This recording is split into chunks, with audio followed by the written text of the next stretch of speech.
Bismillahirrahmanirrahim. Assalamualaikum warahmatullahi wabarakatuh. Apa kabar anak-anak sekalian? Jumpa lagi bersama saya, Ibu Liana. Materi yang akan Ibu sampaikan hari ini adalah kesebangunan. Masih bab 4, kekongruenan dan kesebangunan. Sebelum memulai belajar, tidak bosan-bosannya Ibu selalu ingatkan saat belajar dari rumah, lakukanlah pola hidup sehat dan 3M. Selalu memakai masker, rajin mencuci tangan, dan tetap menjaga jarak. Kompetensi dasar KD Pengetahuan 3.6 menjelaskan dan menentukan kesebangunan dan kekongruenan antar bangun datar. KD Keterampilan 4.6 menyelesaikan masalah yang berkaitan dengan kesebangunan dan kekongruenan antar bangun datar. Kesebangunan bangun datar. Dua bangun datar yang mempunyai bentuk sama disebut sebangun. Ini lambang sebangun ya. Tidak perlu ukurannya sama, tetapi sisi-sisi yang bersesuaian sebanding atau proporsional. Dan sudut-sudut yang bersesuaian sama besar. Perubahan bangun satu menjadi bangun lain yang sebangun melibatkan perbesaran atau pengecilan. Perhatikan gambar. Dengan kata lain, dua bangun dikatakan sebangun jika memenuhi syarat yang pertama. Sudut-sudut yang bersesuaian sama besar. Pada gambar, sudut yang bersesuaian yang sama besar adalah A sama dengan P, sudut B sama dengan sudut Q, sudut C sama dengan sudut R, dan sudut D sama dengan sudut S. Maka, sisi yang bersesuaian yang sebanding adalah AB per PQ, AB per PQ sama dengan BC per QR sama dengan CD per RS sama dengan AD per PS. Tuh ya, atau lihat gambar AB per PQ sama dengan BC per QR sama dengan CD per RS sama dengan AD per PS. Bisa dipahami? Oke, lanjut. Syarat dua segitiga sebangun. Syarat kesebangunan pada segitiga sama dengan syarat kesebangunan pada bangun datar, yaitu sudut yang bersesuaian sama besar, sisi-sisi yang bersesuaian sebanding. Kesebangunan pada segitiga. Perhatikan gambar berikut. Jika segitiga PQR sebangun dengan segitiga PST, tentukan perbandingan sisi-sisi yang sebanding.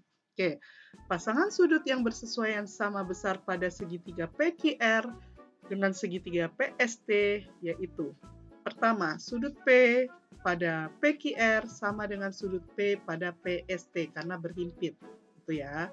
Lalu yang kedua, sudut Q pada PQR sama dengan sudut T pada PST. Kenapa sama? Karena ini ada dua garis sejajar. Ada syarat, ada ketentuan kalau sudut yang sehadap pada dua garis sejajar adalah sama besar. Lalu yang terakhir yang sama adalah sudut R sama dengan sudut S. Sudut R pada PQR sama dengan sudut S pada PST. Oke, maka sisi-sisi bersesuaian yang sebanding adalah PQ per PT kan, sama dengan QR per PS atau ST sama dengan PR per PS. Oke, bisa dipahami? Atau boleh juga kalian mencari perbandingan sisi yang bersesuaian dengan arah panah yang Ibu berikan ini. PQ per PT sama dengan QR per ST sama dengan PR per PS. Boleh seperti itu ya. Oke, lanjut. Kesebangunan pada segitiga siku-siku. Perhatikan gambar berikut. Biasanya pada segitiga siku-siku yang seperti ini, kamu akan diminta mencari panjang sisi BD, bagaimana rumus cara mencari panjang sisi AB dan panjang sisi BC. Perhatikan, Ibu akan jelaskan. Untuk mencari BD, kalian bisa perhatikan segitiga ABD dan segitiga BTC. Segitiga ABD sebangun dengan segitiga BDC. Maka pasangan sudut yang bersesuaian yang sama besar adalah pertama, perhatikan ABD dengan BTC. Berarti sudut A pada ABD sama dengan sudut B pada BDC. Sama, bersesuaian ya. Lalu sudut B pada ABD sama dengan sudut C pada BDC. Berarti sudut D pada ABD, siku-siku ya, sama dengan sudut D juga pada BDC karena sama-sama siku-siku. Oleh karena itu perbandingan sisi-sisi yang bersesuaian yang sebanding adalah AB per BC sama dengan BD per CD sama dengan AD per BD, gitu kan? Seperti ini. Nah, yang akan kita cari panjang BD, berarti yang kita gunakan dua perbandingan ini. Jika ada perbandingan sama dengan, perbandingannya sama, berarti kita kali silang kan? BD kali BD, BD kuadrat. Berarti BD kuadrat sama dengan AD kali CD. Gitu kan? Kalau BD kuadrat sama dengan AD kali CD, berarti BD-nya saja lawan dari kuadrat adalah BD sama dengan akar AD kali CD. Jadi, jika kalian mau mencari panjang BD, cukup akar dari AD kali CD. Bisa dipahami? Lanjut ya. Nah, sekarang bagaimana untuk mencari AB. Untuk mencari AB, kalian bisa perhatikan segitiga ABD dan segitiga ABC. ABD dan segitiga ABC. Kita cari pasangan sudut yang sama. Sudut A pada ABD sama dengan sudut A pada ABC karena berhimpit. Lalu sudut B pada ABD sama dengan sudut C pada ABC. Sudut D pada ABD berarti sama dengan sudut B pada ABC. Perbandingan sisi yang bersesuaian berarti AB per AC sama dengan BD per CB atau BC sama dengan AD per AB. Seperti ini. Ya kan? Yang kita mau cari adalah sisi mana tadi? AB. Ya, karena kita mau cari AB, kita gunakan dua perbandingan ini. Yang ada AB. AB kali AB, AB kuadrat sama dengan AD kali AC. AB kuadrat sama dengan AD kali AC. Berarti AB-nya betul akar AD kali AC. Oke, yang terakhir pada segitiga siku-siku, di situ ada segitiga BCD. Perhatikan BCD dengan ABC. Kita akan mencari sisi BC, panjang sisi BC. Kita cari dulu sudut-sudut yang bersesuaian yang sama. Sudut B pada BCD, sudut B pada BCD sama dengan sudut A pada ABC.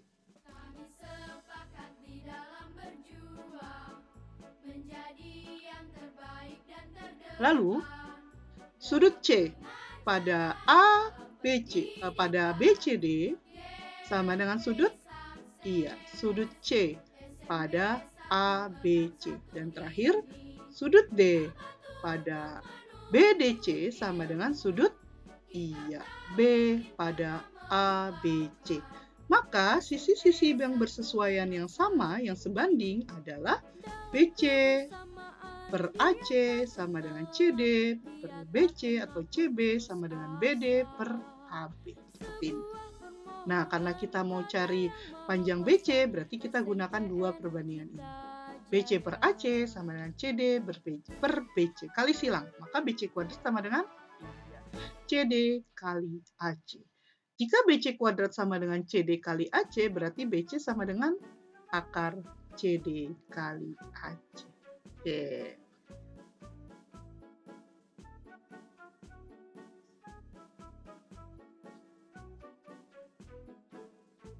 Oke, bisa dipahami? Iya, lanjut ya. Kita lanjutkan. Kesebangunan pada segitiga siku-siku.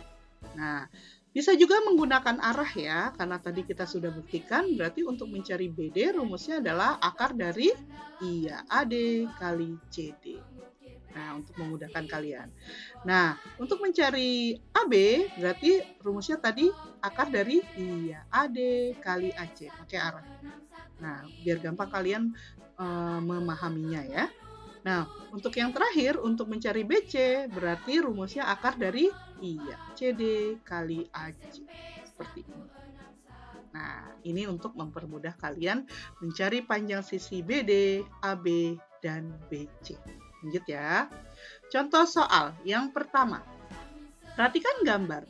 Jajar genjang ABCD sebangun dengan jajar genjang ECGF. Pertanyaannya, berapakah panjang sisi FG? Oke, kita lihat.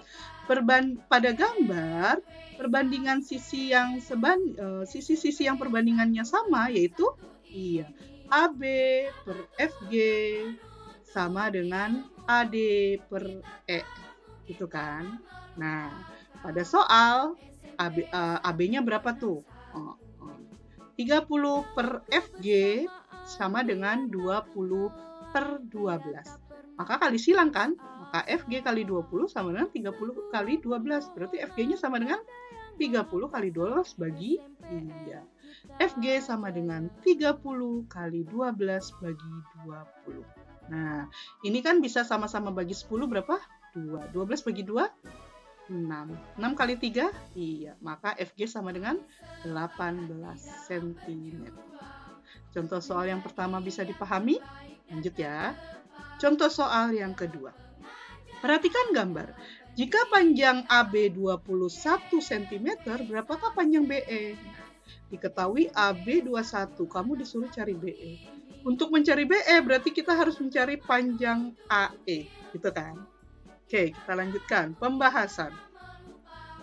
Sudut-sudut yang bersesuaian yang sama pada segitiga ADE dan ABC adalah sudut A sama dengan sudut A karena berhimpit, sudut B sama dengan sudut C, sudut E sama dengan sudut B. Maka perbandingannya AD per AC sama dengan DE per BC sama dengan AE per AB. Seperti itu kan? Nah, karena kita mau cari AE, berarti kita gunakan perbandingan DE per BC sama dengan AE per AB. Karena itu ada di soal. Ya. DE pada soal berapa? 25 per 35 sama dengan AE per 21. AB-nya ada di soal ya. Nah, sekarang untuk mencari AE berarti kali silang. Maka AE sama dengan 25 kali 21 bagi 35. Oke, sama-sama bagi 5 bisa? Berapa? 5, 7. 21 bagi 7 bisa? Berapa? 3. Tinggal 3 kali 5 berapa? 15 cm. Maka, karena kita sudah tahu AE-nya 15, untuk mencari BE, AB 21 dikurang 15. Gitu kan? Betul, 6 cm. Bisa dipahami? Lanjut ya, contoh soal yang ketiga. Perhatikan gambar, jika panjang PS sama dengan 13 cm dan QS sama dengan 36 cm, maka berapakah panjang QR? Nah, untuk mencari panjang QR, boleh kita gunakan perbandingan arah panah. QR sama dengan akar QS kali PQ. Gitu kan? Nah, gitu ya. Oke, QS-nya berapa di soal? Yang di soal diketahui apa aja tuh? PS 13 lalu QS 36. QS-nya 36, yang belum ada apa tuh? PQ. Kalau QS 36 PS 13 berarti PQ-nya berapa? Betul, 49. Maka QR sama dengan akar 36 kali 49. Trik dari Ibu, jangan kalian kalikan dulu baru di akar, nanti hasilnya akan sulit. Lebih baik kamu keluarkan dulu saja hasil dari akar-akar tersebut. Akar 36 berapa? 6. Akar 49 berapa? 7. Jadi ini adalah sama aja 6 kali 7, yaitu 42 cm. Kalau kamu kaliin dulu baru akarin, nanti hasilnya akan lebih sulit. Bisa dipahami? Ya, lanjut ya. Contoh soal yang keempat, panjang EF pada gambar berikut adalah. Ini kalian di sini kalian disuruh mencari panjang EF. Oke, kita bahas sama-sama. Ibu butuh garis bantu ya, garis bantu Ibu tambahin, berarti kalau di atas AB6 berarti ini garis bantunya sejajar dengan AD. Berarti ini semua panjangnya sama ya, 6 cm, 6 cm. Berarti di sini X, di sini semuanya kan 13,5. Berarti 13,5 dikurang 6, berarti sini 7,5 ya. Dengan itu kita bisa cari X. Kita kasih bantuan titik. Oke, sekarang kita bahas untuk mencari X, kita gunakan perbandingan BF per BC sama dengan FG per CH, gitu kan? Nah, iya, kita selesaikan.